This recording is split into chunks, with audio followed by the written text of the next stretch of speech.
வணக்கம். செங்கல்பட்டு மாவட்டத்தில் கடந்த சில தினங்களாக பனிப்பொழிவானது காணப்பட்டு இருக்கிறது. இந்த நிலையில் இன்று அதிகாலை முதலில் கடுமையான பனிப்பொழிவானது செங்கல்பட்டு மாவட்டத்தில் பல்வேறு பகுதிகளில் காணப்பட்டு வருகிறது. இதனால் செங்கல்பட்டில் இருந்து இயக்கப்படும் மின்சார ரயில்கள் 15 நிமிடத்துக்கு காலதாமதமாக செல்கின்றது. சிக்னலில் விளக்குகள் ஏறியது வெளிச்சம் பனிமூட்டத்தின் காரணமாக தெரியாததால் செங்கல்பட்டில் இருந்து சென்னை மார்க்கமாக செல்லக்கூடிய மின்சார ரயில்கள் 10 முதல் 15 நிமிடம் வரை காலதாமதமாக செல்கிறது. இதே போன்றுதான் சென்னையிலிருந்து சென்னை கடற்கரையிலிருந்து செங்கல்பட்டு நோக்கி வரக்கூடிய மின்சார ரயில்களும் காலதாமதமாக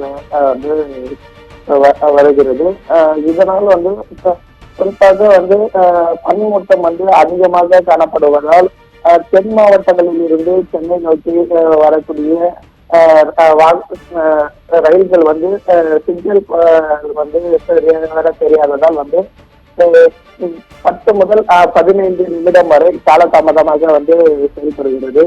இதனால் ரயிலில் பயணம் செய்யக்கூடிய பொதுமக்கள் மிகவும் சிரமத்திற்குள்ளாகிறார்கள்.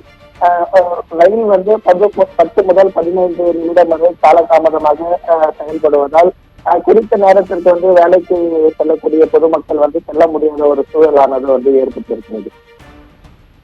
விவரங்களுக்கு நன்றி அருண்குமார்.